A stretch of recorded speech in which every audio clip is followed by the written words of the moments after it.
Welcome to each of you to our session 2. This is Chip Brown, and tonight we're going to get into the assignment and the assessment. Does anybody have any questions on session 1 before I begin?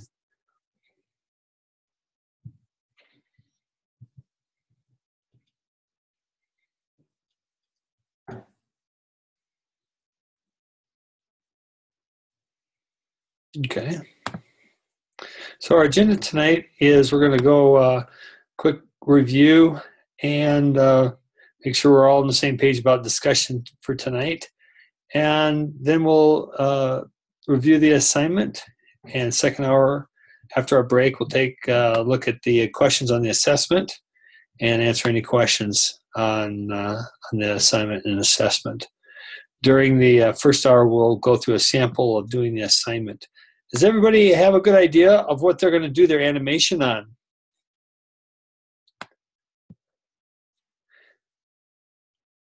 The discussion this week, if you posted already, would it ask you to create a proposal. You basically are going to discuss your animation. So it's important that we get clear on that tonight so you can make your post by Wednesday night.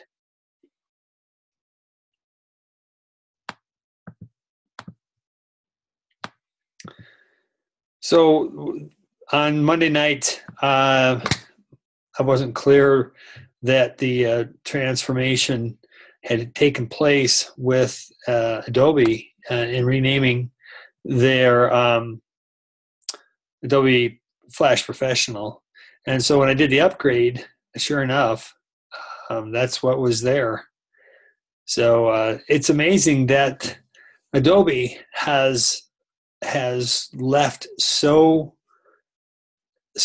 completely the name Flash. It has gotten, I don't think I've ever seen a great brand be trashed so quickly. Adobe Flash Player was out on like 99% of all the machines and computers out there. And within a matter of years, it's gone to becoming a very negative, there's a negative implication with Flash. And I actually attributed the beginning of the end of Flash to Steve Jobs. And it's not like I've got hard feelings or anything. Rest or bless his soul. But he definitely, with the trend towards mobile devices and the fact that Adobe Flash and its ability to create things for mobile devices, applications for mobile devices, wasn't that well known. Wasn't enough there to hold the industry committed to the Flash player, and so they had to reorganize themselves, and it's been a couple of years now that they've attempted to rebrand their development tools. And you remember possibly about the Edge suite of tools, one of which was Edge Animate, and they dropped that, and they're back with really, I think, the same code base of a Flash Professional. It's integrated with the JavaScript Create.js libraries, and so I think that they are going to continue with this product, and it won't be called Adobe Flash, but it will be creating Adobe Flash, or what used to be called Flash files, the SWF files. SWF stands for shockwave file, and that goes way back. So this tool will be able to create and produce, if you start with an Adobe Animate project file that's not Canvas, then you'll be able to create the SWF files, which are dependent upon Flash Player. If you create start with the template of the Adobe Animate template for Canvas, then you switch to an output of HTML5 and JavaScript. And that is really the direction that Adobe is heading, to support that, because that actually works on mobile devices as well. Nonetheless, in this course, we're going to be talking about the ability to use a different template called for Air, like Air for Android, Air for iOS, and those are specifically designed to create output files that are run on a just local to the device itself, a mobile device. So it's a slightly different architecture when you have the browser would be processing an HTML5 file, and that Canvas files, project files, can create those. Or you can switch gears and using the AIR, the Air template file, you can create what are considered to be native or more native. They aren't dependent upon the browser to run. And they are like an app that you download for your mobile device. So a couple different ways to create something that will work on a mobile device. And in this course, we go into to discuss both of those. In fact, this week we actually have, as part of our assignment, we have to create a design for both a desktop display and a mobile display, whether it be landscape or portrait. So with both of those, we don't get into just yet the fact that you start with different template files to create those, but at least in our design, we'll have the conversation of how to have two different applications, two different versions of an application because of this cross-platform issue. Are there any questions up to this point? Let me read your chat.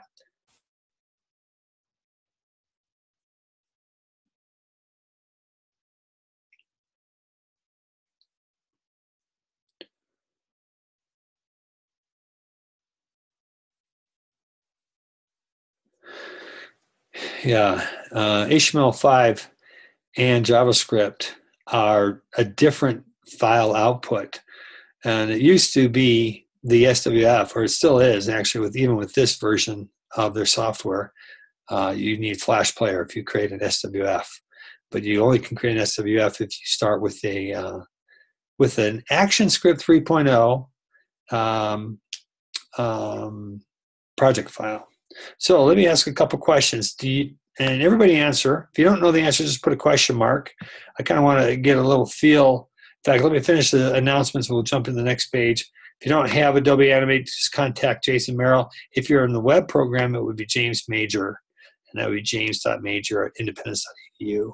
So if you're in the web design program, then it wouldn't be Jason. It would be James Major. All right, and so, okay, Christy is our learning coach. I've been in communication with her. And so yesterday, on Monday, we went over a little bit of a review of the tool and the concepts of animation and interactivity. So the first animation that I showed wasn't interactive. It was the elephant that was walking. That was not an interactive animation, just used tweens. But the second animation was a game, and that was interactive, and that did have buttons that were active and would respond to mouse events, click events, in order to run the game. Now, we're not asking you to create a game. I did demonstrate a sample output made by one of the students, and did everybody see that? That's one way of doing interactivity. And tonight we're going to be doing a design of your own using different scenes. So here's the question about deploying an animation across platform environment. That's what I was talking about a moment ago. HTML5, JavaScript, that works across wherever there's a browser, and those files are served up from the server. And so you're dependent upon getting them downloaded every time you run the app from the server. Whereas the other version that we're talking about, where you create a mobile output file that's native to the either the iPhone or an Android, that other version actually can run independent. It's installed locally. You aren't dependent upon hitting a web server through the browser, because that's not the model. It's like an app that you've downloaded. Now, let me ask. Yeah, so storyboarding for desktop and mobile. So the objectives, we're going to define the user interface defining the storyboard and a cross-platform and interactive platform, conceptualize an interactive animated infographic, and use the tools to create an interactive animation. So this final project is during week 1 conceptualized, and week 2 we create the assets. Week 3 we produce the animation and the interactive animation, and then week 4 we polish it off and get it published. And there are 2 outputs, one for mobile and one for desktop. And the one that's for the desktop can be integrated into your online portfolio. You could possibly present for download the other one that's to be installed, but typically distribution of mobile apps has to come through like Google. Normally you would register it with Google Play Store, Google Store, and or the iPhone. If it's an iPhone app, an iOS app, you would register that with Apple and their iTunes. And but the scope of this class is just to create the output, not to post this for distribution on a larger scale. That's not going to be part of the scope of creating an app that you could then add to for download from Apple or from Google. That's outside the scope. All right, let me stop right there. Let's see if there are any questions. If not, I'll ask you a few questions and see how you're doing understanding what I'm talking about. I want to make sure I'm not talking too quickly. And so let me ask a question. I want everybody to answer here, and I'll turn off my oh my heavens. Oh, I was afraid I hadn't started the recorder. I'm going to turn off the video. And now I'd like to ask some questions. I want everybody to answer. If you don't know the answer, just put a question mark. And if you're guessing, just put your answer followed by a question mark. Okay, first of all, what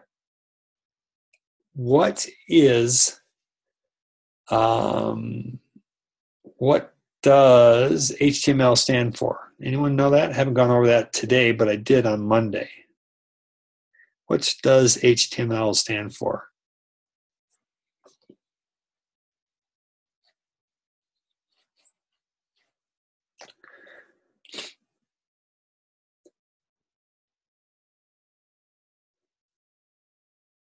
Okay. All right, so that's pretty good. People understand that question. What is the program that what's the program that processes an HTML page? What type of program is that? It is a blank.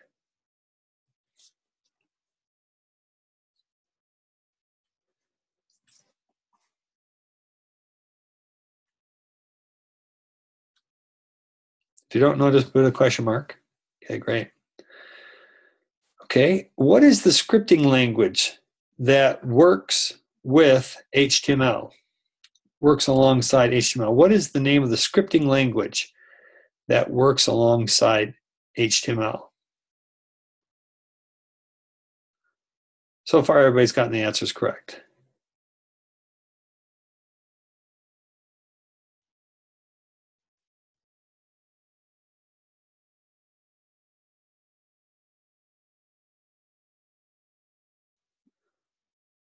Okay, so we have CSS, and JavaScript. The answer that I'm looking for is JavaScript. It is a programming language. It's a structured programming language that can have loops and that kind of thing, and that makes it a programming language.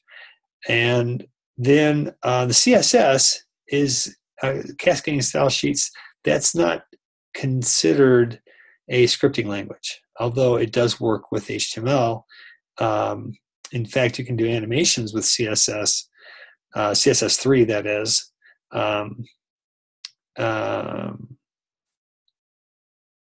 It is not the programming language that we do interactivity. Okay, next question. Monday night we had, I talked about libraries of code that Adobe Animate includes. What did I refer to those as? Does anyone remember? It was a way for you to use what they gave and was available to you.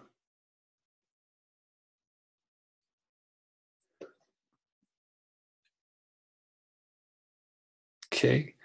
Yes, code snippets. Very good. Awesome. Okay, we're doing really well. I'm really pleased. Let's see.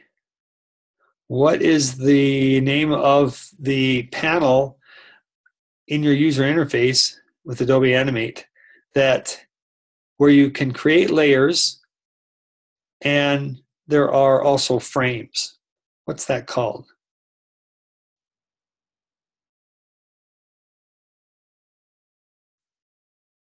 Great. Okay, what does FPS stand for? F as in Frank, P as in Paul, S as in Sam. FPS, what does that stand for?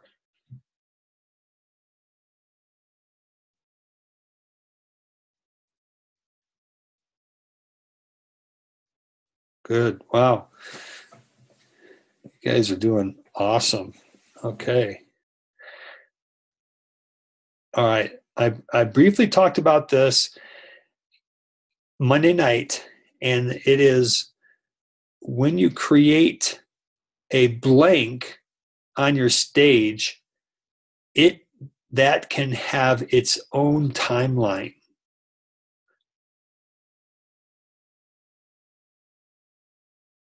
When you create a blank on your stage, and the example I'm referring to is the elephant. The elephant had its own timeline. It was able to do that because it was a blank.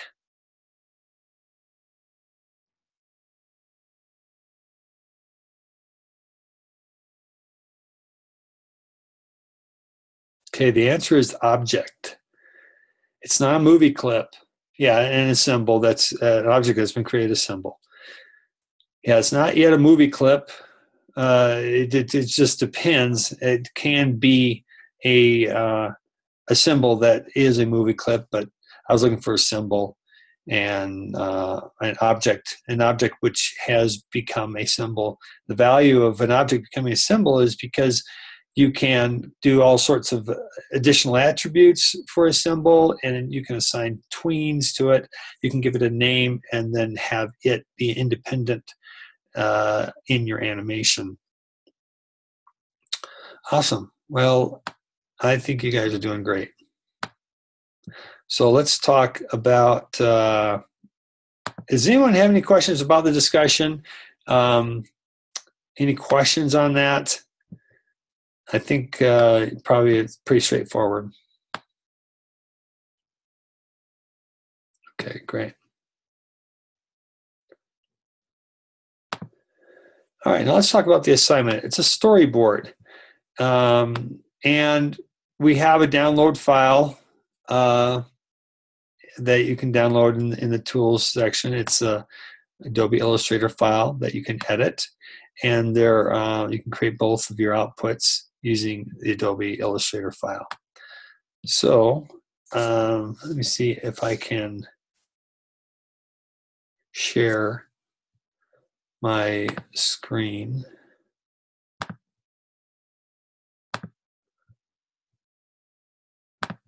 And you can see what I'm talking about.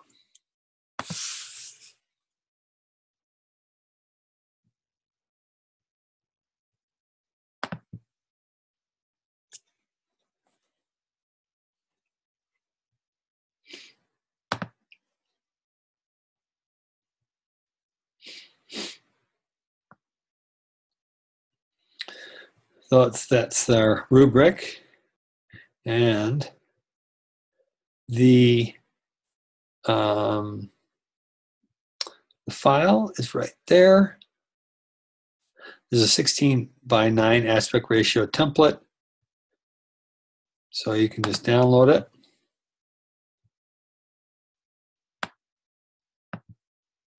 And open it up. Now, let's talk about storyboarding. And I'd like to have a conversation here about best practices for creating a storyboard.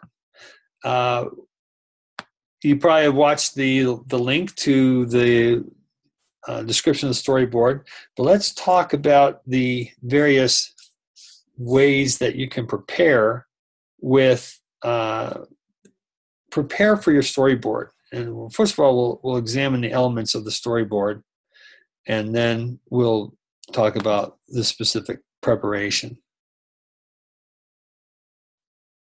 Okay, so here I have, let's see, got a couple things on my screen here.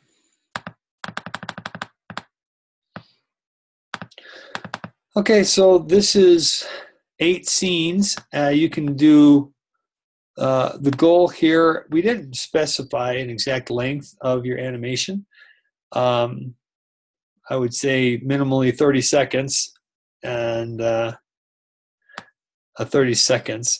So in this storyboarding, obviously it's going to be a picture by picture, somewhat of a scene by scene description of your interactive animation. And in the text area here, you tell somebody the story of what's going on and any interactivity that's taking place, any media files that are being loaded, and so on. Oh, was this DES 246 that you did that in? You created a storyboard?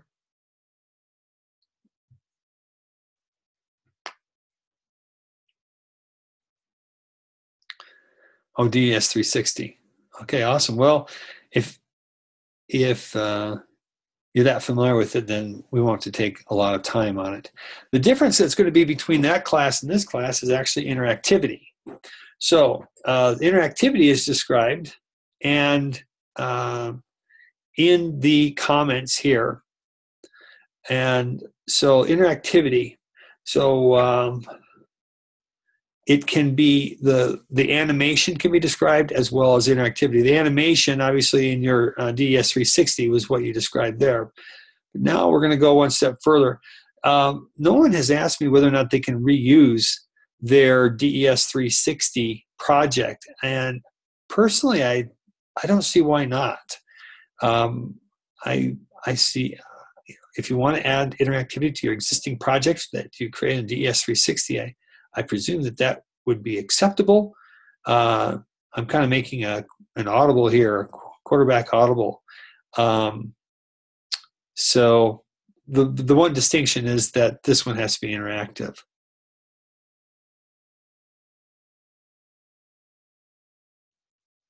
Okay, so you did the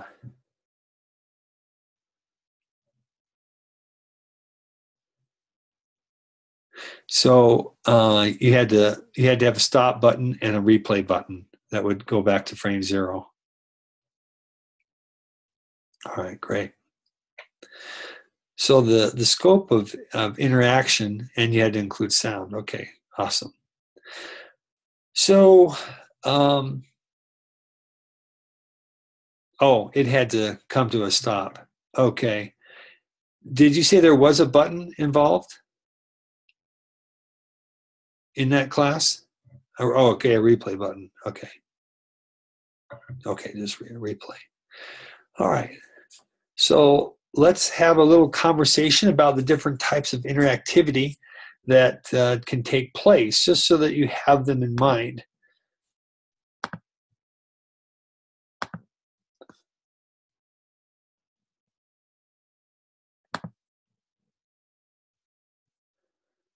So if we think about and keep in mind all the different types of interaction that can be involved, then we should be. I'll just open one that's here. Okay, so remember we have the actions, and this is an animation that I'm working on right now. You have the actions, and let's look at the code snippets. So first of all, I want to bring up the actions window here, and then we can click on code snippets here. Okay, so let's look at the possibilities. The reason why I'm doing this is just you can have in mind all the capabilities of these code snippets. And the event handlers,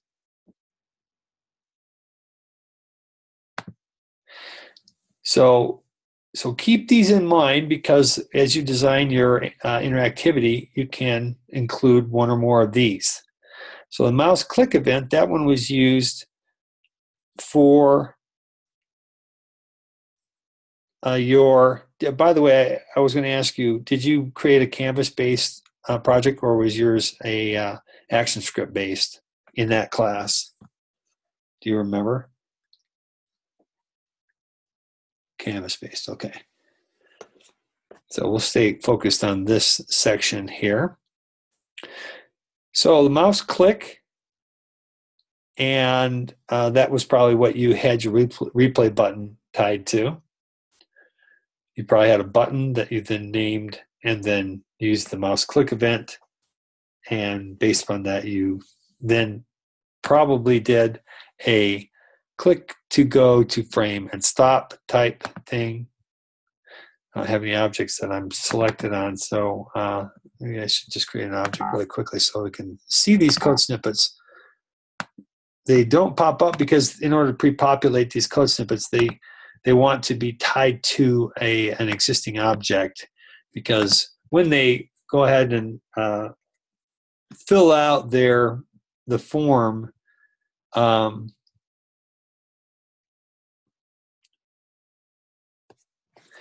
yeah, I think actually Adobe Flash Professional 2015. Well, I guess you're using Animate.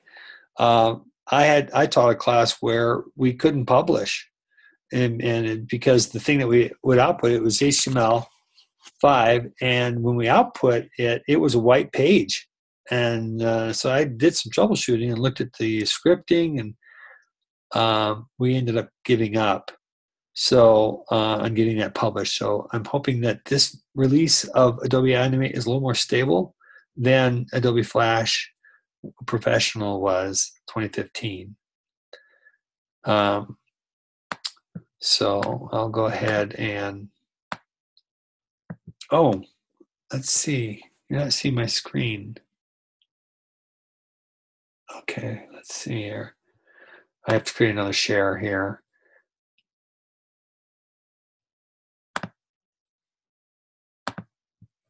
Can you see Adobe Animate now?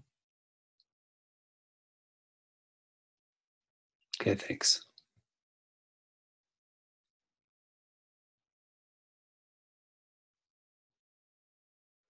Oh, that would make a lot of sense, Eric. That as Adobe Animate was creating and processing the output file, it ran out of memory and resources, and then crashed, whereas her system may have been beefed up with additional memory and or hard drive.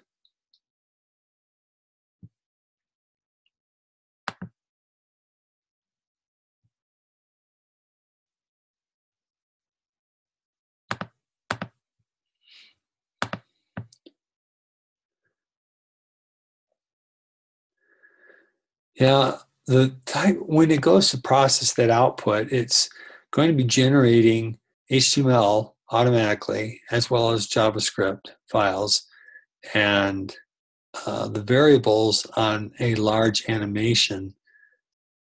It'd be interesting. You can go ahead and email me your project file. I'd like to see if my system will be able to publish it. Zip it up and email it to me.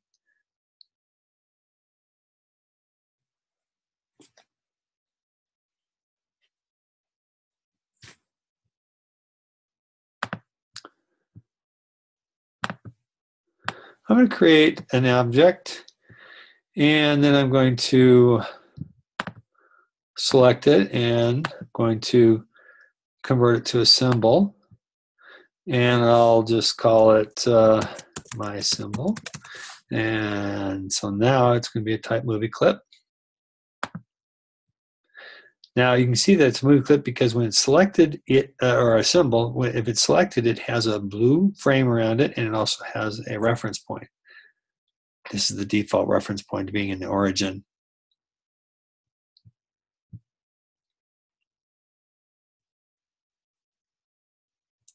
Okay, so with this, now I can go back into the code window, the actions, and the code snippets specifically.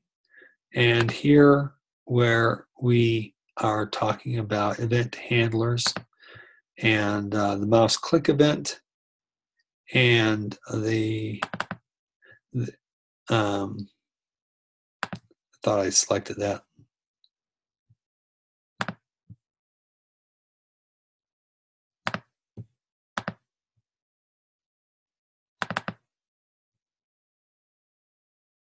And I gave it an instant. Oh, I thought I called it my symbol.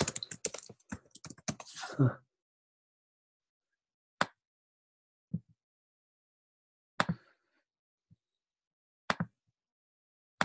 That's weird. I thought I called it my symbol. Okay, there we go. So with that being selected, and it is now able to populate the code, and this, as you know, is all comments. And here, this is a reference. Does everybody know what this represents here? This? Yeah, this represents this. This is just a generic keyword that refers to the animation. And it would be like me having a name, and I would say Chip Dot, but the animation is affectionately referred to as this. So now the reason why we have to do it like this, no pun intended there, is that this is an animation. It's actually a Flash project, and associated with it is a bunch of symbols and that will be on the screen. So my symbol is the exact name that I used for that circle. And so it plugs that in there. That's why it required it a moment ago. Yeah, my kitty is right here. And then we have, because it's a symbol, it has a set of actions that are tied to it. One of which is add event listener. So this is considered an action or a function or a behavior. Are you trying to teach class? You want to say something? During the break, if the cat's still here, I'll have to show you this cat. The cat's been with us for like 15 years. Your cat, here's my cat. And so this is a function, and it is one that is tied to any symbol that we create on our screen. And it's one that we can use. And does anybody know the generic term for what these are called? In general, these are called blank.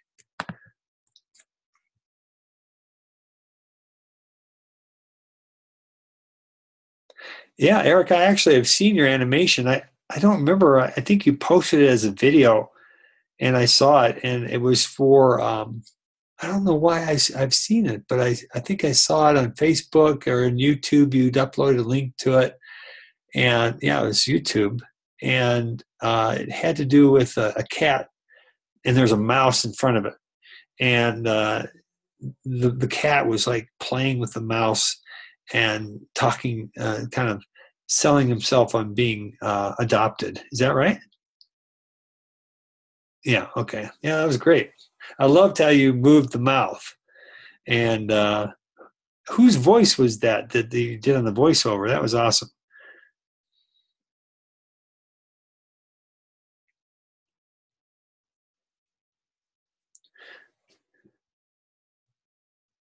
Yes. Okay. Wonderful. Okay. Back to it was your voice. Okay. Oh, it seemed like a higher voice. Just that's great. What was your digital editing tool that you used?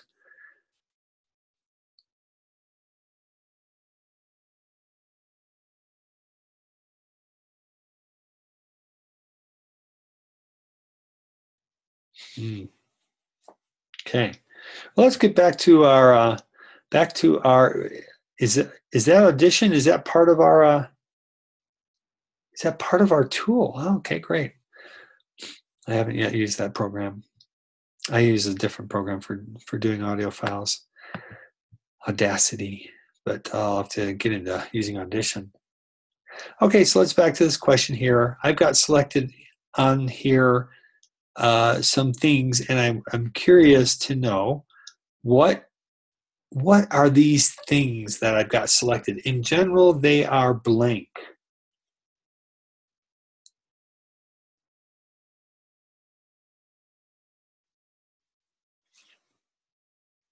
Yeah, Melissa, that's what I'm doing.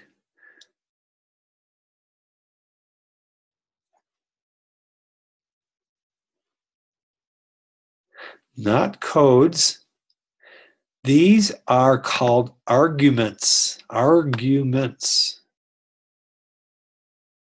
And arguments are what information is being passed into the function. Arguments. And so it's being passed into and they're comma delimited. So the first argument is here, and that is considered a string. When you have double quotes around it, it's a string. And a string means it's short for a string of characters, or in other words, a word. And the reason why we have to have those quotes in there is because they're basically delimiters. Delimiters meaning we have to separate this word from what's around it. And the way we do that is we put double quotes around it. So it's called a string or a string of characters. So the first argument is a string of characters or a word. The second argument comes after the comma, and it begins and it goes all the way until the next parenthesis right there. That is actually the second argument, and it has a FL underscore mouse click handler, and that is a reference to an object that is working in the background. And its job is to sit and wait until somebody presses the mouse click button, and it's monitoring that. and monitoring for that. And what this is doing is we are literally wiring up an interaction. And the interaction is going to happen between the object called my symbol and the click of the mouse. And so this is wired up in here just by this one line 10, and it takes care of that wiring up. Its binding is actually the function that is called.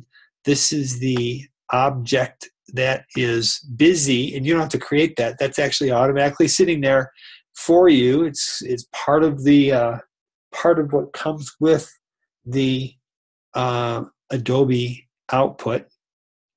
It's already there monitoring. It's looking for the click to happen. The bind is a function. And what, generally speaking, what is that?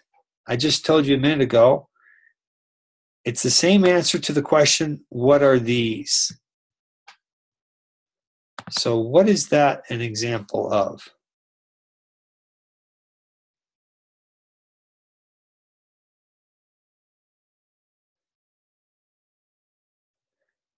That's another argument, because this is a function and this is being passed into it. Good, Melissa. So we have an argument being passed into a function which is associated with an object that all that's being passed because it returns a pointer that is called, and that is the second argument for this function. Now, how do you know if it's a function? Well, it depends a little bit on where it's being used, but the big key is a word followed by a left parenthesis and 0 or more arguments in a right parenthesis. Okay? So you might come down here and say, oh, line 12, is that a function? And it actually is. It's not a call of a function. It actually is a definition of the function. And so what's happening here is that this refers to this function right there. So it's tying, it's binding this, is binding the button and the action. It's watching for the action of click. If someone clicks on, here I've got a circle, but clicks on the button, what it does is says jump to here and pass this. Remember what this is? It's the same this is there. Then jump to here. Now this one actually has, we're passing, we're calling this, and we're actually, the dot bind is a function that's being called. And what happens is when the click occurs, it jumps the control. It takes control and it begins processing in this function. So on the moment that you click this button, this function is called. And this is one that we define ourselves. And it's glued together. The two are kind of married together here. This function here with the event of being clicked on this button. And so what happens is, and this, by the way, just as these are comments, that's a multi-line comment when you have line 2 and line 8. This one here is a single line comment. Just by putting 2 slashes in front of it, comments out this line. Does everybody know what a comment is? It basically is for your eyes only. You can read it, but the computer ignores it. So the computer is going to ignore all that, and the computer is going to ignore each of these lines. Lines 14, lines 15, and line 17. Okay, so here's another function call. This one calls the function called alert. And what that does is actually displays a little button on the screen. And a little message, a dialogue on the screen. And this is what it prints right there. Mouse clicked. So this is just a sample of what you can do. Obviously, this is, you would go ahead and delete this out, or you can comment it out, and you can begin doing whatever you want to do take place once the button is clicked. I think some of you said that you had a button that was a replay button, and the replay button is, for example, click to go to frame and stop, or click to go to frame and play. So let me see here. Oh, I've been unselected. I think it's a use once only. Reselect it. Click to go to frame and play. So I'm allowing it to copy and paste into the code snippet here. Once again, all comments there. You're beginning to become familiar with this. There's it's all the same up here, but instead of displaying a message on the screen, on the dialog, that alert message that says mouse clicked, in this one, we have line 34. And what this is saying to do is don't do that, but actually do this. There's our reference to this. It's the same this that we have there. And it's giving a direction of go to frame 5 and play. So that would jump to frame 5 and begin playing right there. That's an example of click to go to frame and play. Go to frame and stop. Okay, without looking, what do you think it will, in the function that gets called, what do you think we'll see inside that function? What do you expect to see? Do you have any idea? Inside the function that we jump to when the button is clicked, what do you think is declared in there? Anyone? If you don't know, just put a question mark. It's going to do something. It's not going to display a message, and it's not going to go to a frame and play.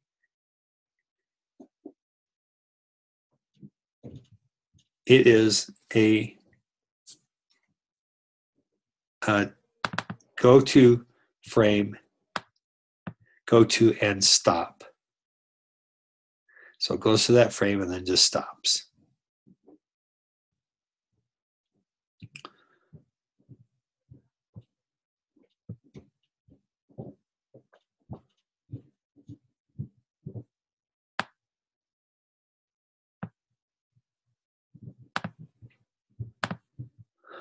So there's some examples of what we can do. We can stop at a frame. This is a get current frame number. That down there is just a line of code that says, tell me what frame I'm on, and put it in this variable. Does everybody know what a variable is? It's kind of like a container that keeps information. And you start off the line with var, and that's short for variable. And you come up with your own name. This one came up with frame number. And what the syntax of this means is it's a little bit backwards. What it is saying is declare the variable, and this variable will be initialized to the value of what's to the right, this dot current frame.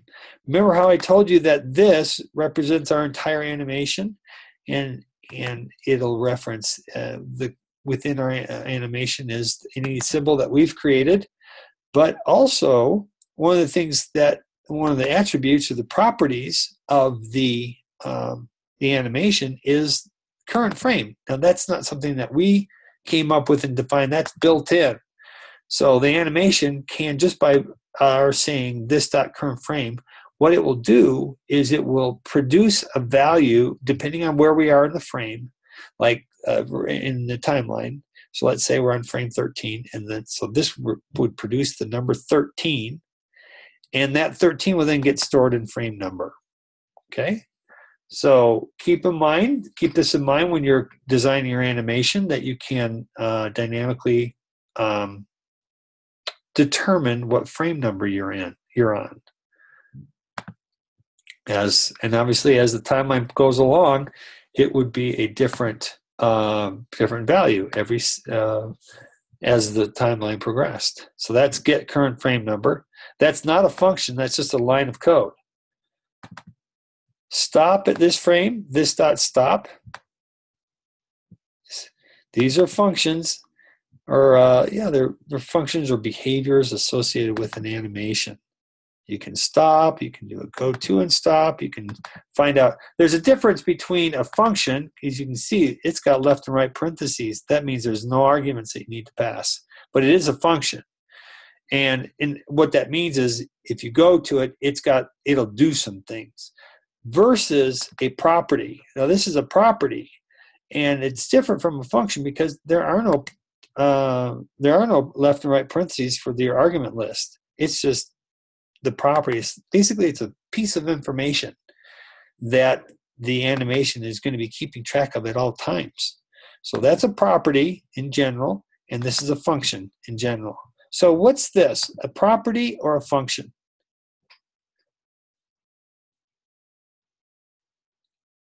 Everybody answer.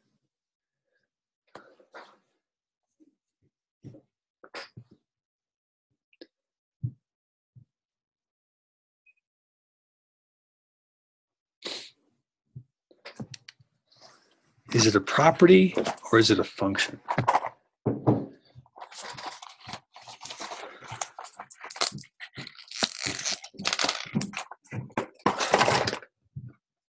Okay, we got one answer so far.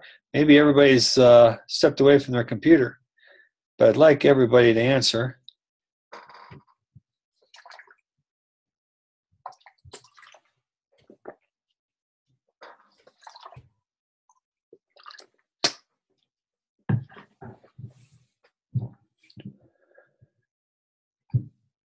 Maybe Eric stepped away or Kendra has stepped away.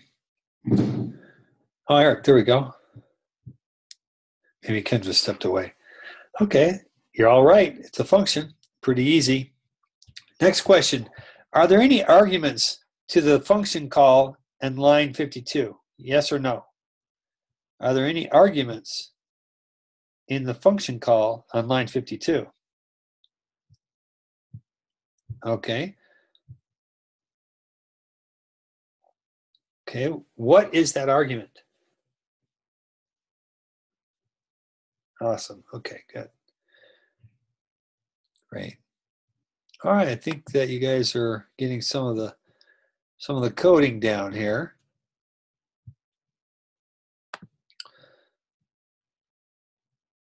Some of the principles of coding and interactivity. So we know how to stop at a frame, get a current frame, click go to frame and stop, go to frame and play. Look at this one, click to go to web page. So your application, your animation can be set so that if someone clicks on a button, it can take them to another website. All right, I just brought in that code, and let me ask you some questions. What's the name of the function that we're going to jump to if we click on my symbol? Everybody answer. Yeah, that's good, Melissa. Good idea. What's the name of the function that we jump to if we click on my symbol?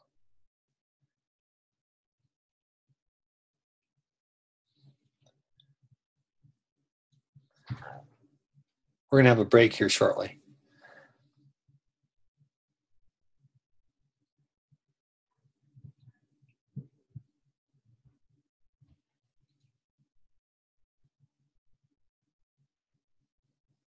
Okay, Charlotte said the function we jump to is called add event listener. Kendra is not sure. Eric, are you going to enter an answer? How about you, Melissa?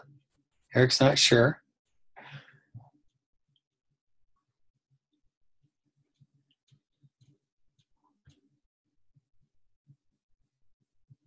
Okay, that's it, Melissa.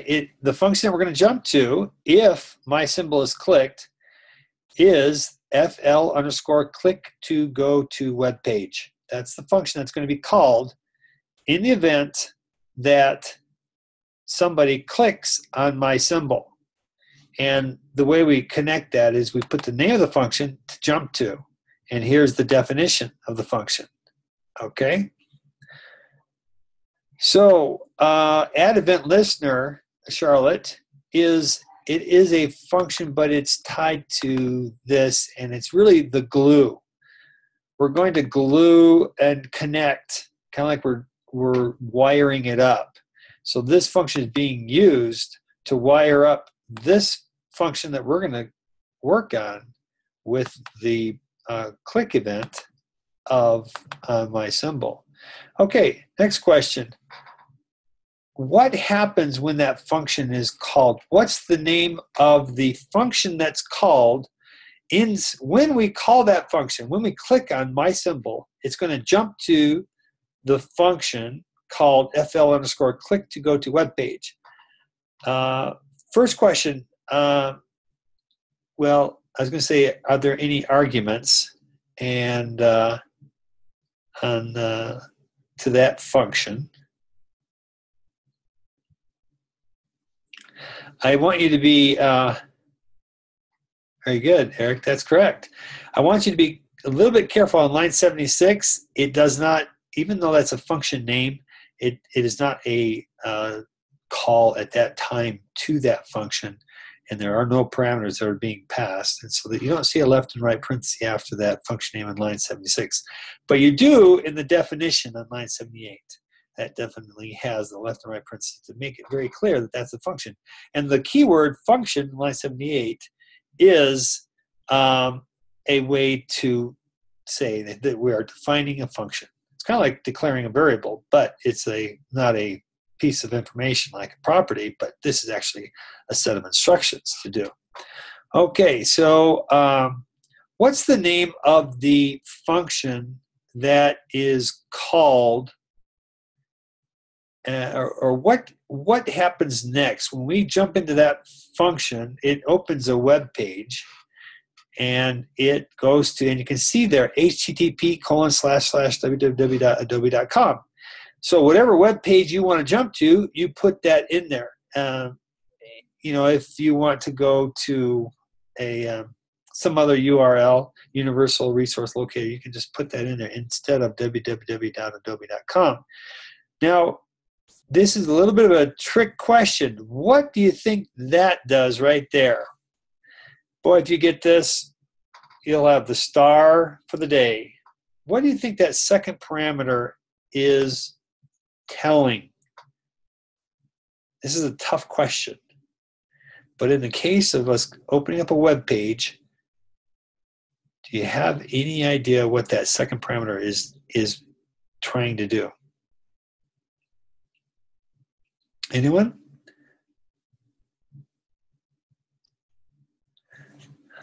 This will take you back to your HTML days. Okay, well, Eric's coming up with his answer.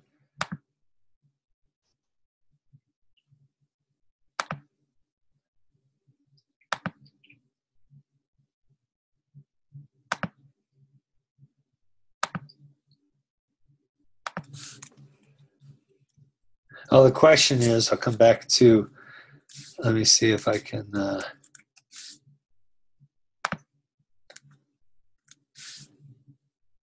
first of all, can you tell me what's on the screen right now? I'm jumping between screens here, and I want to make sure you're looking at what I'm looking at. What's on the screen right now? Okay, great. Okay, so the question is, what do you think this second parameter is doing? Charlotte, that's a really good guess. Think back to your HTML coding and think back to the anchor tag.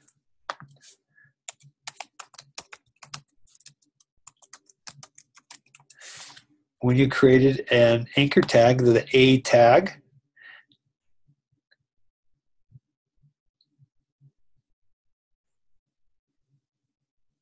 you could create one of the attributes that's associated with the anchor tag is to specify whether or not you open up a new page, a new window altogether, or a new tab, It's the attribute. So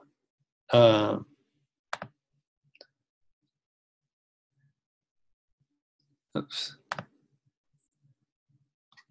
That's the second parameter that's being passed, and these are the attributes here.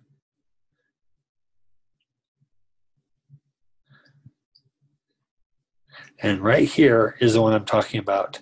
The target attribute has these different values: underscore blank, underscore parent, underscore self, underscore top, and frame name.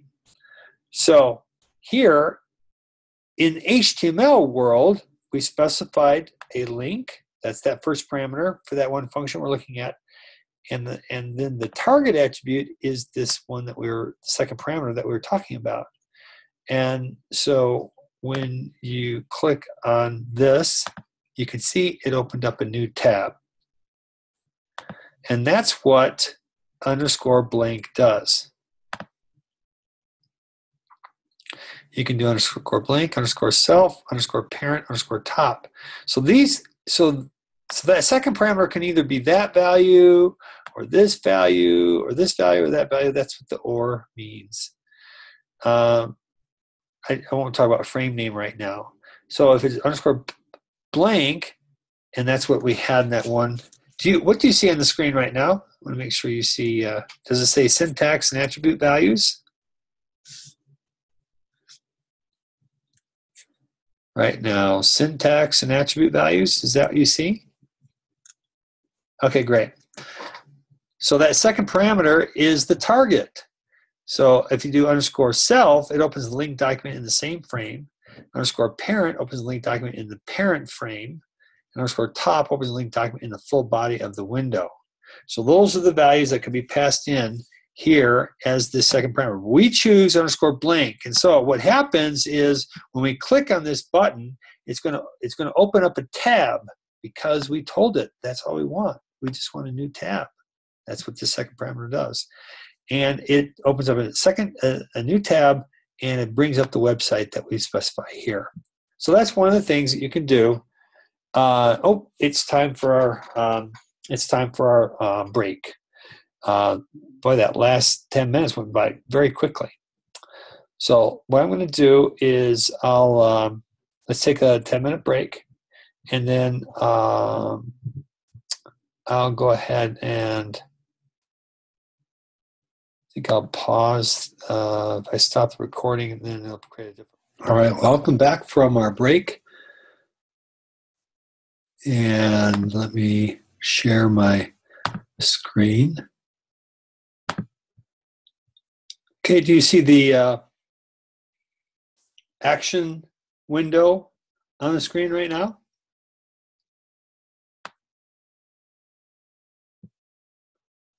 Okay, great. So we know how to do these things, and click to go to web page, a custom mouse cursor. This is actually if you want to override the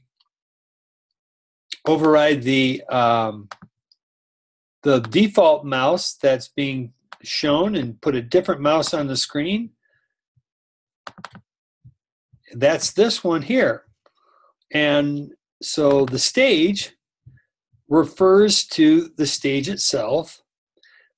There's a difference between this object and the stage object. This means the entire kit and caboodle, the whole animation that's going on. What's on the stage, what's off the stage. Whereas here, that is the object which is the stage itself. So the stage object. And it's got a canvas element associated with it, and a style associated with that, and then a cursor. Now, think about this canvas and style and cursor. I want to show you something. I think, I hope that you'll see it on my screen here. If you go to W3 Schools and look up the canvas element, this is what's new with HTML5, the canvas element. And so there's the element defined. And if you look at the syntax of the canvas element, you'll see that it has associated with it something similar to this, a style. So the canvas can have a style. And the attributes here, okay, it says, go click here to get a complete reference of all the properties and methods that can be used with the canvas object. So we're going to click on HTML canvas, and here are the properties. So these are all the different things associated with the canvas. Now, this animation is working with a canvas, and it has a style. And so these are the objects and properties of that canvas that's going on.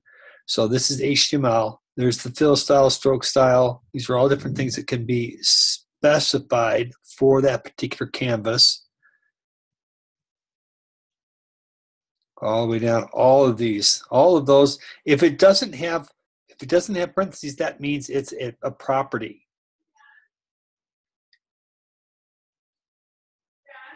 Yes. Did you know I'm teaching? Okay.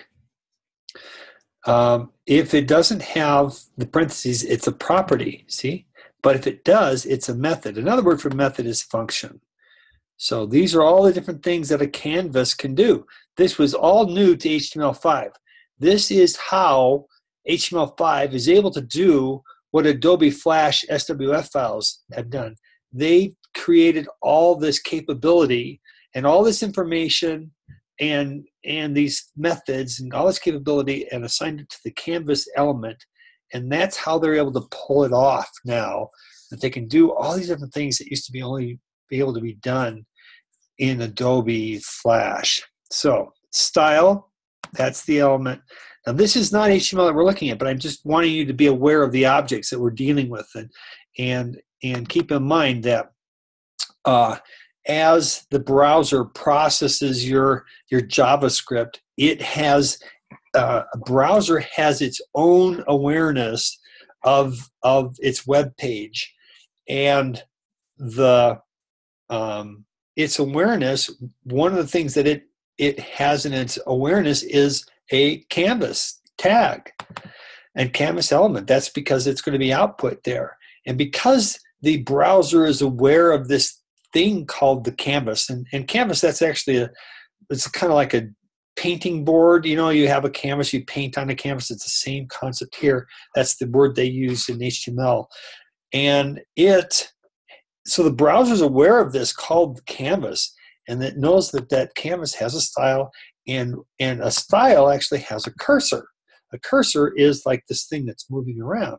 So this custom mouse cursor called, if you wanted to override the one that the system is using, and see as I move this around, you see how the cursor changes there, changes here, and then changes here. They're basically changing. Generally speaking, they're changing the cursor that's being used as it moves, depending on where it is on the screen. And that's what it's allowing you to do the same thing with your animation. So you could override the arrow and put something like a star or something like that. So that refers to the whole animation, and JavaScript knows what this is. It's basically the thing that's being processed. There's our my symbol. That's that object that we've created. Mouse enabled, that's a property. You know it's a property because it doesn't have the parentheses. And here's the value. Set it to false. And so first of all, we turn off the mouse. That's what we're doing. In our animation, this particular symbol associated, the mouse enabled when you're above this symbol, we turn it to false. So we basically turn off the mouse.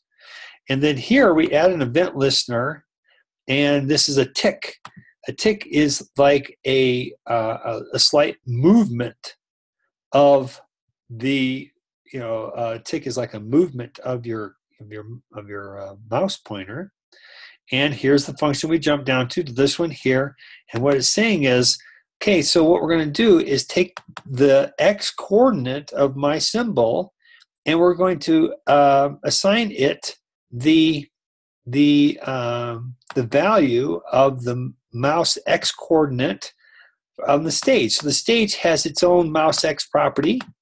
It has its own mouse y property. And here we take those values and we assign them to the x property of the my symbol and the y property of the my symbol. So it is basically removing that cursor. The symbol is the thing that's being the mouse here, and it's being moved to that location because it's being updated with every tick. It's automatically being updated by where the mouse is, figuratively speaking. So the my symbol ends up moving around because we've turned off the system mouse. And the system mouse is no longer showing, but the my symbol gets moved around because it gets updated with every tick that gets moved. So that's something you might or might not want to try in your animation and interactivity. Let me go a little faster because we got to get through the assessment too. We got to talk a little bit more about the storyboard. Play a movie clip, that's a function. Stop a movie clip. Click to hide an object. You can make it go away. Show an object. I'll do that really quick. I'll show you what that. It's just an attribute, or excuse me, it's a property called visible, and you just turn it to false. That's all you do, and that hides this thing. So that click on it you click on it and it hides it. It basically takes the visible property and sets it to false. The visible property of the my symbol object.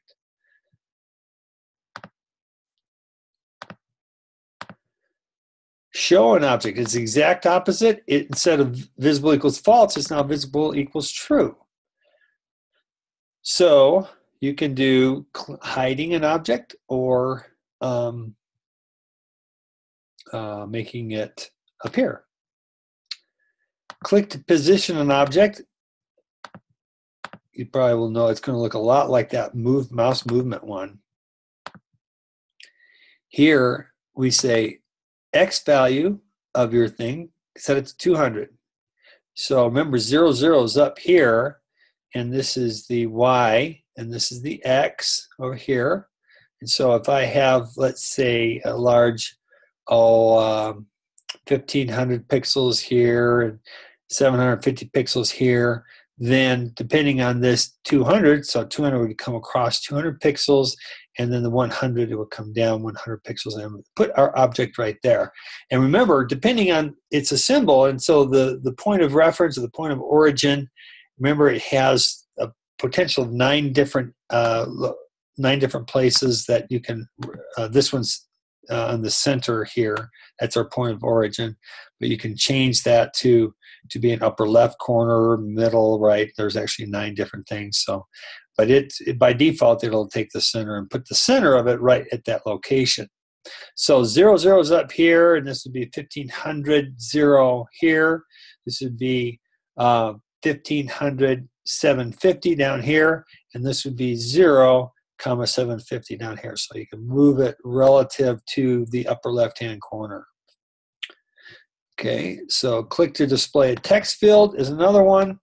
Here this one's a little more complex. It is calling the text function of the create.js library. And here we have the text to display. So what we're doing is we're creating a text box, a dynamic text box. And here we're taking a string and putting that string in this variable. And here the text box has attributes of an X coordinate. It has an attribute of a Y coordinate. It has a color. It has a font. And the text itself is going to be assigned the value that we gave it up here. So that's actually a variable right there. So this string gets put in this bucket, this container, this variable. It gets stored in there, and then we use it down here. Now, we could have just taken this quoted string and put it down here instead, but it's kind of cool to put it in its old variable and just do it like that. So it could have been very much just like this. That string could have been brought down here. So don't get too psyched out by the fact that they put it in a variable and then they assign the variable to it. But this is how you add, create a dynamic text box and let it just appear on your screen. This is the color and the font type and the text, this location. Here, this is what adds it to your screen. And so it says add child. Now the reason why they use the word child is because this thing is going to have a parent-child relationship with the animation itself. And so this is the function, this is the function, add child is a function. We're passing to it this particular argument. And here we create all the properties for that particular argument. Here's where it's defined.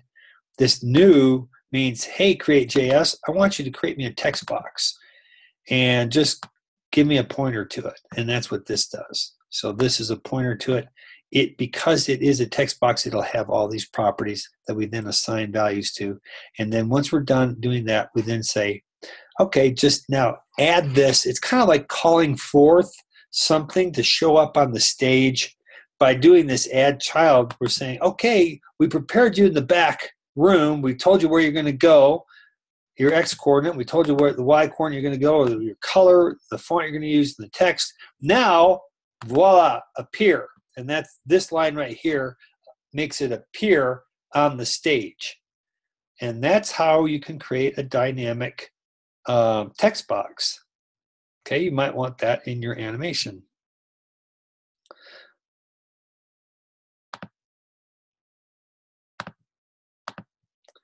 Let's see what else is left. We have event handlers. We already talked about those. Click event over. Oh, mouse click. This is the over event. Just by putting your mouse over the top, it will call this function. Mouse out. If you move it away, then it will call this function. So you can have one that responds to the click, to the mouse over, to the mouse out, and a double click would be this one. If you want the event to be a double click, then this would be that's your code snippet to use. So animation here, we can because we have its name, we can now tell that object to have its x value be incremented. That's what the plus equals means, by 100. So that will move. This is going to be a tough question. What direction will this make on our screen? What direction will this statement have as an effect upon this? Okay, tough question. What's it going to do? Left, right, up, or down? This particular one. Given that you know that 0, 0 is the upper left-hand corner, and to get big X, you move. Vertical movements are the Y value that we're tweaking. Horizontal movements is the X coordinate that we're tweaking. So which direction do you think, if I'm going to take where I'm at and add 100 pixels to it, what direction am I going to go? Right. We're going to go right. Because 0 is here, and 1500, at least in this case, depending on the resolution of your screen, 1500 is over here. Let's say I had 1500 by 750. So if I do plus 100, I'm here, and I can just add 100, and I move to the right. Add another 100, another 100. I'm moving X. I keep my Y coordinate. I don't move up or down. I just stay in the same Y coordinate, but I'm moving plus X, so I'm moving right. No, I didn't. I said Y is vertical. X is horizontal. So X gets bigger as it goes this way. Just think of an XY coordinate system. That'll remind you. An XY coordinate system, X is the horizontal value. Y is the vertical. So if I start at 0, 0 here, if I say move 500, x plus my x coordinate, add 500 to it, I come out to here. If I say, okay, now y coordinate, add 500, I come down to here. And I say, okay, x, add 200, right here. Okay, now y, add 100, here. Okay, now x, subtract 400, go left. Y, subtract 200. Am I going to go up or down? Great. Subtract. No. Subtract. If I want to subtract off my y, I'm heading towards 0, 0.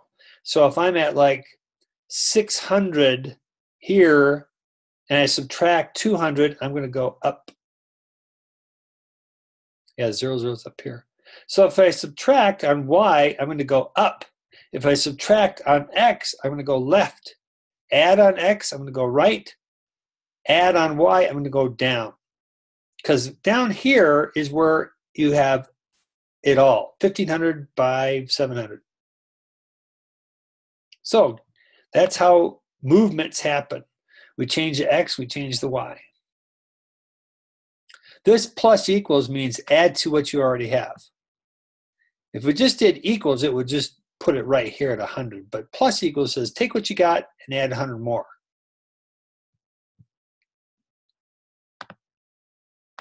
So that's move horizontal. Here's move vertically.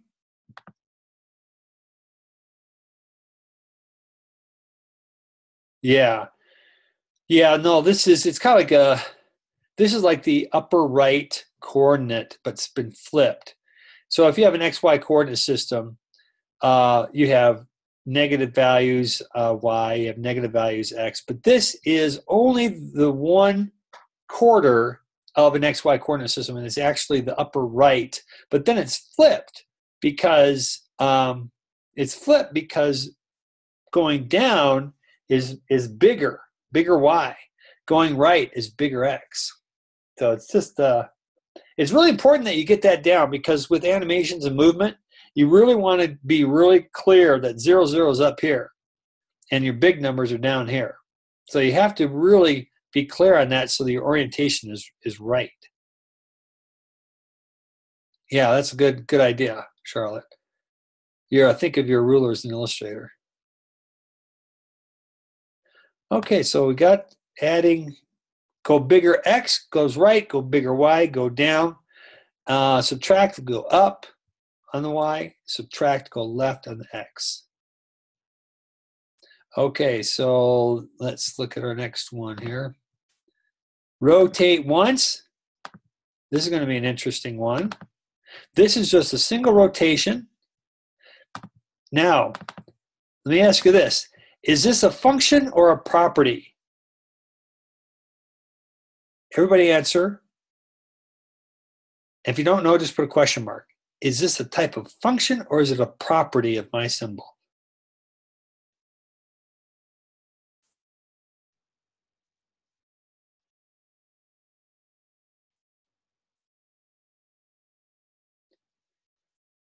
Okay, a property is a piece of information. A function has those left and right parentheses after it. So this is a property. And the property of my symbol is its rotation. And by adding 45 means we're going to add 45 degrees to this. And so it's going to do not a quarter turn, but an eighth of a turn around the clock. Because a quarter turn would be 90 degrees because it's 360 in a circle. But at 45, if we add 45 to its rotation, we're just going to do an eighth of a turn. So it's a half of a quarter. So this is a property. Now this right here, the y value, is that a function or a property? The y coordinate.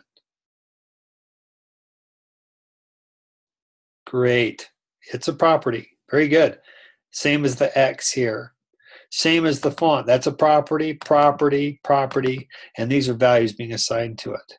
So you kind of become used to the kinds of properties that are available to you depending on the kind of thing. In this case, we're dealing with a text. piece of text, whereas down here, this is a symbol. So it has its own set of properties. Okay, so rotate continuously.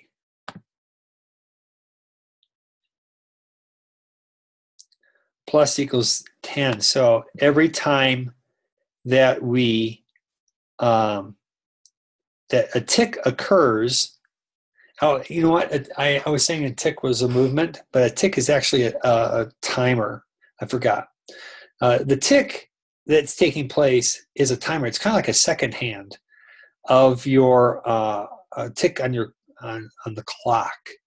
So a tick, the event of a tick is just a timer, like tick, tick, tick, tick, tick, tick, tick. So I kind of got mixed up there a minute ago. I thought the tick was a movement of the 1 pixel, but this is actually a time-based. This is a time-based, and the tick just happens. So it's kind of like you're sitting there watching your watch, and because your watch just moves, it's ticking. It does it on its own. Same thing with your animation. There's a tick taking place always. Tick, tick, tick, tick, tick, tick, tick, just constant, just like your watch. And because this event listener is waiting for a tick, every time a tick occurs, what happens? What happens every time a tick occurs? Tell me in English what happens.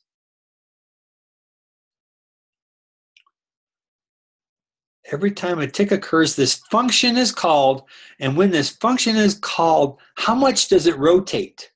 By how much every tick?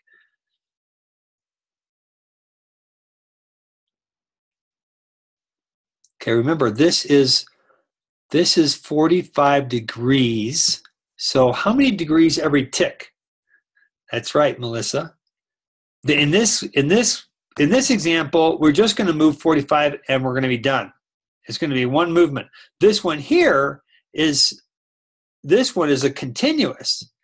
And this is saying, hey, dude, every time a tick occurs, I want you to rotate, and Melissa got it, 10 degrees. So every single tick, bam, it moves 10 degrees. Tick, boom, tick, boom. And so how often there are ticks, I actually don't know that value, but I do know it's continuous. And it's like it's just erupts. It's just happening always. You don't have to tell it to happen, it just happens. And we're going to operate off of that phenomenon, the fact that it's going to tick and tick and tick and tick. And we're going to take advantage of that to create this continuous function. We don't have to do anything. We just set this up like this, and this thing is going to be constantly turning. We don't have, there's no interactivity at all. It's just comes off the system clock, and it just happens. And it just rotates, that whatever thing we have it associated with. All right, so next thing is animate horizontally. So this goes to the right on a tick. So what happens with this one?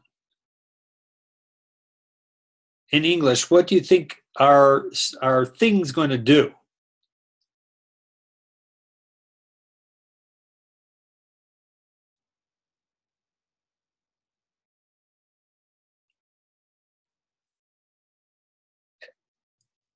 Okay, close. It's not going to rotate. The rotation property is up here. What property are we tweaking here? Closer. Charlotte, that's warmer.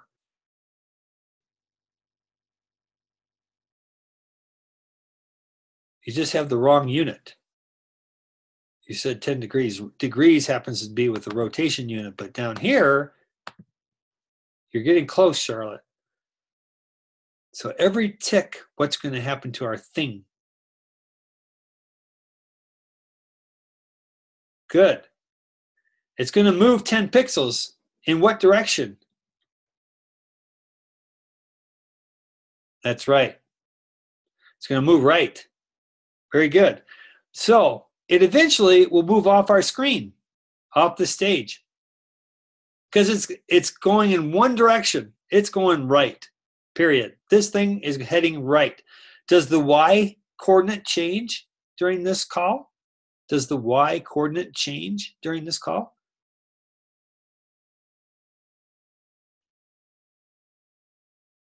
That's correct. The y coordinate stays the same. So that thing is going to just go across like this until it's off the stage. Very good. That's called animate horizontally. What do you think animate vertically is going to do? What's this thing going to do now?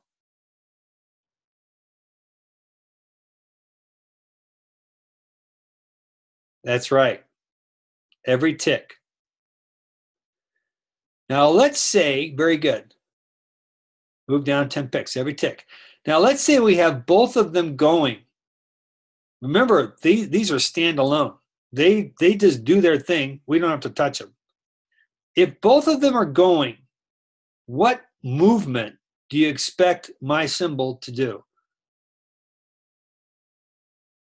Think a little bit more. Very good, Melissa. What direction?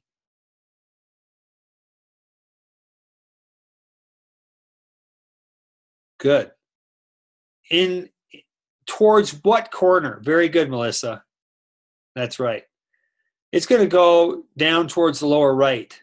Now, it's not going to go right to that because we have a rectangle for a screen. If we had a square screen, it would go right in the direction at the angle of going to the right lower right corner. Because we have a rectangular screen, it's going to head at the angle in that direction, but it won't necessarily go to that corner. But very good. That's exactly right. Those things are both going to have their effect at the same time.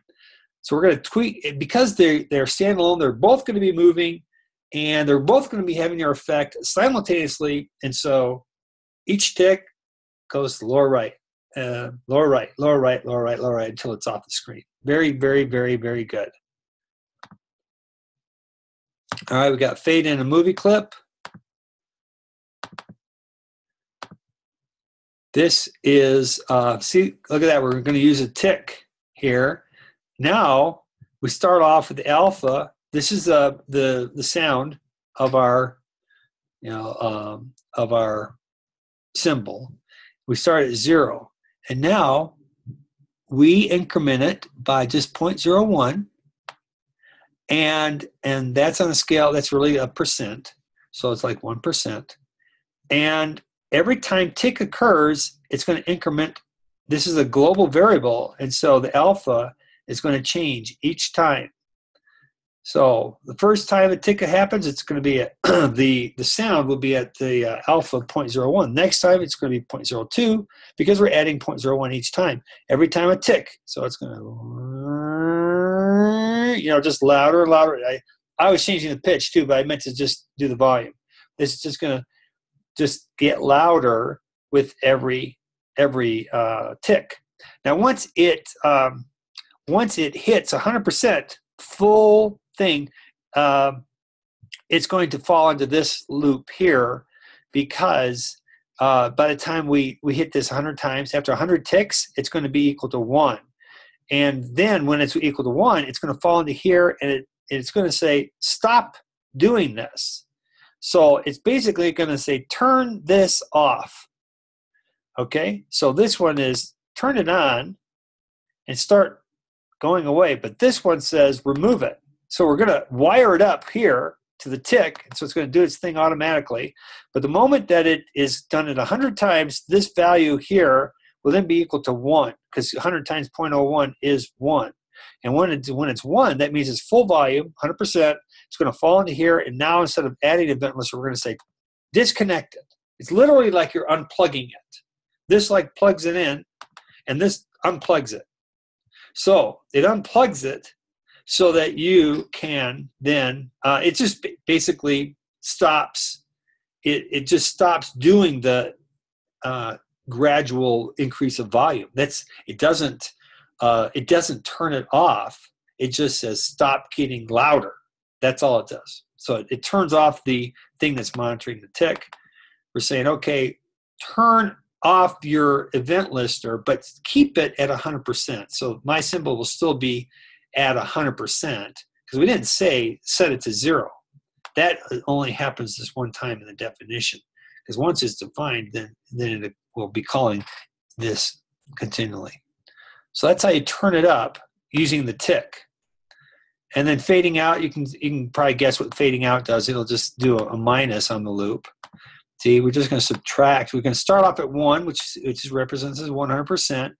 So, but now every time you hit the tick function, now turn it down. So turn it down by 0.01. It's going to hit this 100 times. After 100 ticks, then it's going to drop into here. It's less than or equal to 1. Remove it. I think that's a bug. That should be 0. Because the very first tick, you're going to start off at 1. I think that's a bug right there. I say a bug when I mean is I think there's a problem here, because it starts off at 1, and we don't want to right away, because the very first time we call this, it's going to be 0.99. 0.99 is less than or equal to 1. That would be 0.99 is less than or equal to 1, and sure enough, it'd be true. The very first time this would call, it would be true, and it would turn it off. So I actually think this should be 0. Anyways, maybe that would be something you guys can play around with. Let's finish this up. Click to load. We can dynamically load an image from a library.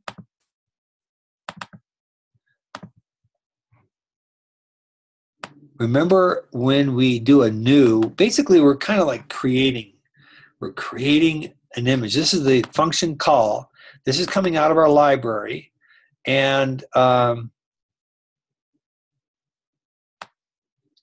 this is the function that's going to be called when we click. New creates a new image, and remember what add child does? It says let it appear on the stage. I'm gonna experiment with this one later on, because I'd like to get really familiar with how to pop onto the screen a picture and turn it on and turn it off. Add child turns it on to the stage. Remove child would turn it off.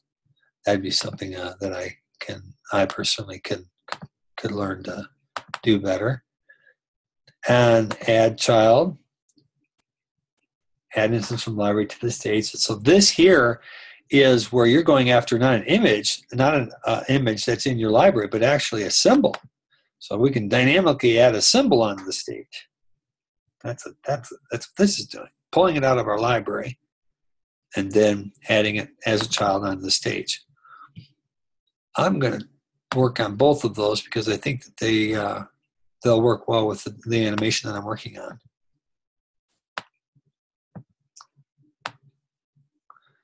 And then these Create.js APIs.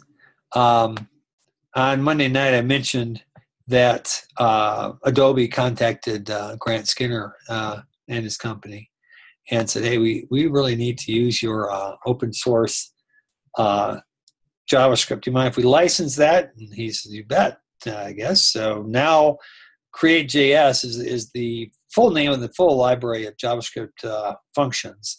And we're using a subset of those.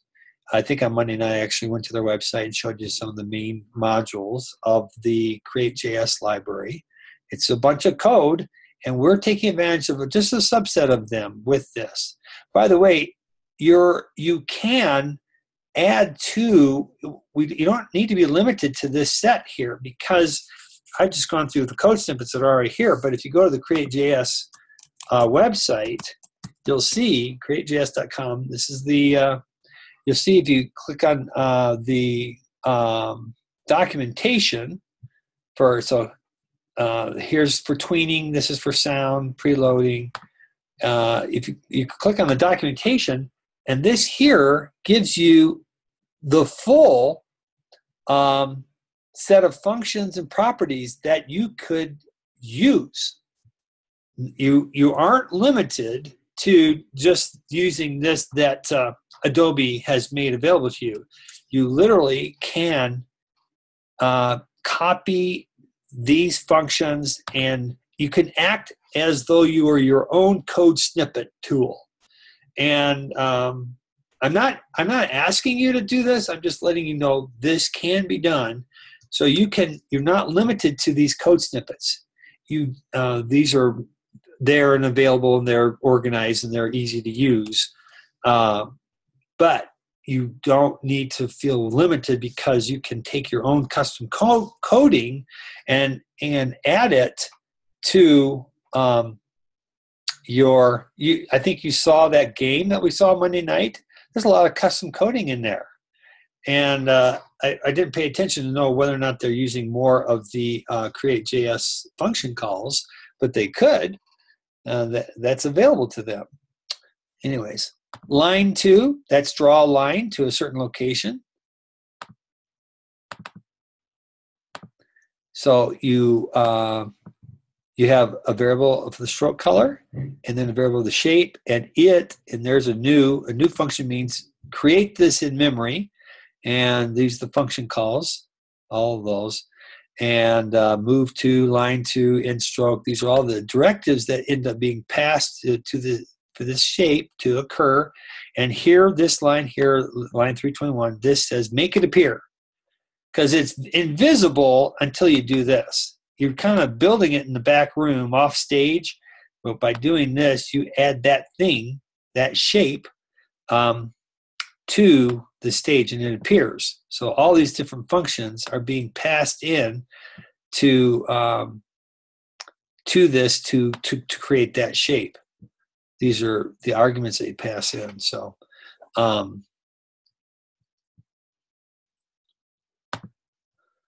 line 2, and draw an arc, quadratic curve, Bezier curve. This is for some of the more fancy. Draw a rectangle, draw a circle, a linear gradient, radial gradient. So draw ellipse, draw polystar, tween using code. So these are all also available to you, and they come from this larger library that you can use. Okay, so we're getting close to the end here. Now that you have a good idea of some of the capabilities of the behaviors that you can do with your animation, now you can write your storyboard in your assignment.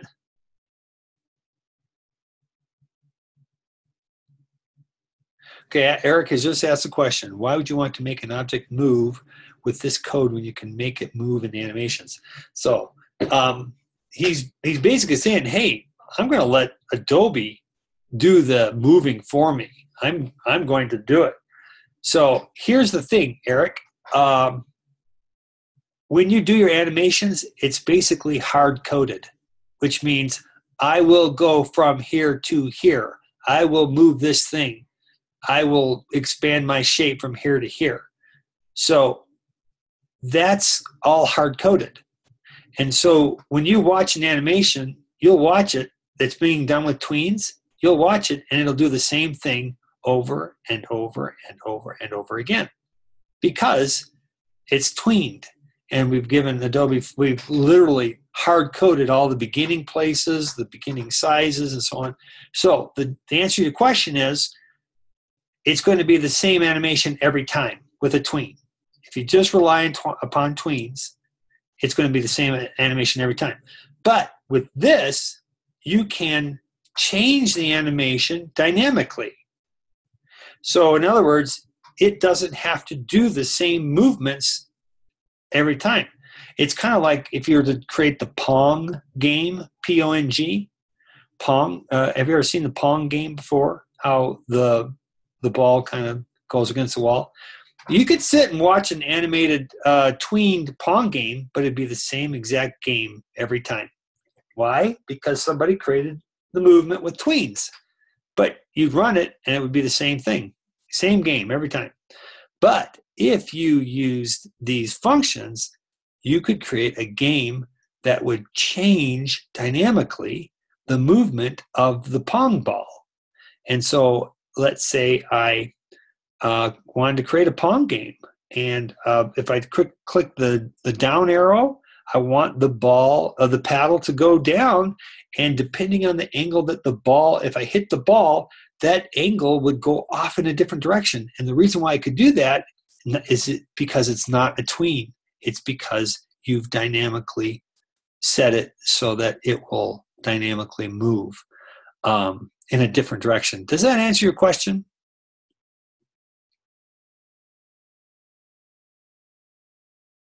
Yeah, it becomes a video game. Whereas the other one is a cartoon that you just watch every time. It's the same thing. If you use tweens, it's just going to be a cartoon that you watch over and over and over again. But if you use these functions, it can become a game that you change the outcome. So you good on that? That's the value. Okay, now, so now you have a good idea. So now with your storyboards, you can keep in mind some of this other interactivity as you fill out your text underneath describing the story of your storyboard. So you want to, now that you've learned about all these different things, keep those in mind as you define your interactive animation. We've got two different sizes here, two different ones, one for the desktop display and the other one for the mobile display. All right. Now you guys are pretty skilled at storyboarding, so I think you'll be okay. There's that link to the storyboard best practices. And now you have a pretty good idea of the different interactivity you can do. And there's the instructions there. Any questions on the assignment?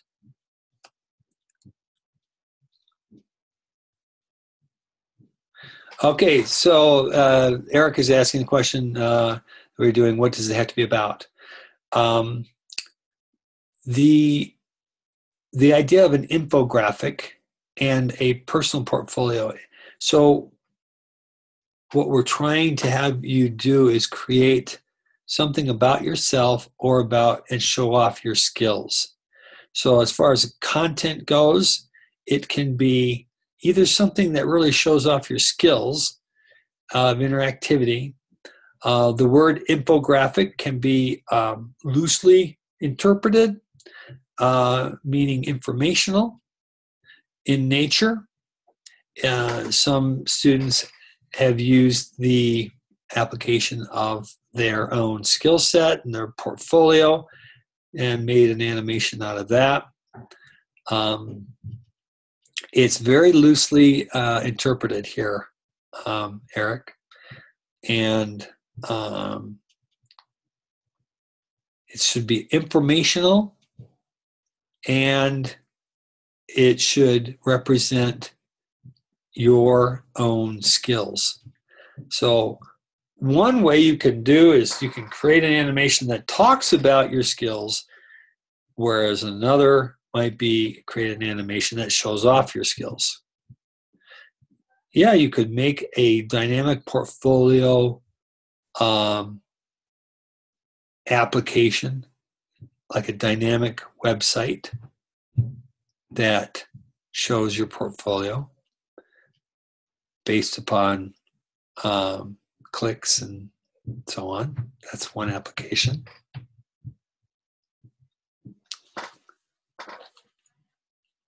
Yep. That one, I think that they use, I don't know what tool they're using right now in that class.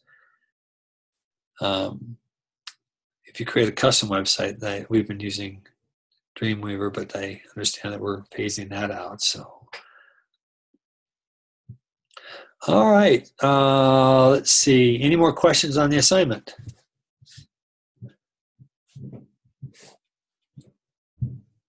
Yeah. Okay, so let's jump to the assessment here. Oh, in fact, I have a PowerPoint. My PowerPoint slides will show that.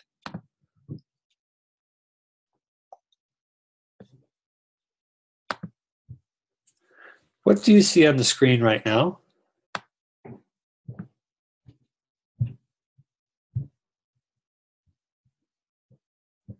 Okay, great. Okay, assignment one, then we had our break. Now let's talk about the assessment. It's based upon the required readings and videos. What I'm going to do is show you the questions and see if you have any questions at this point. The nice thing about this is it's an open-ended test.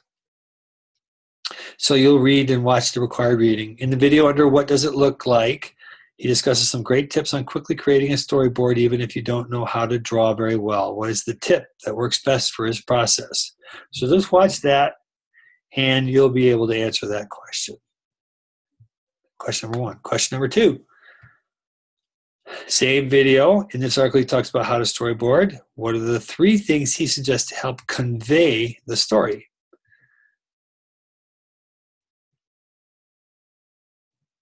So if you know how to create different desktops, you can actually watch these videos and then have in this one going on your assessment, and over here you can have another window that's watching the video. You can just go back and forth like this during the test.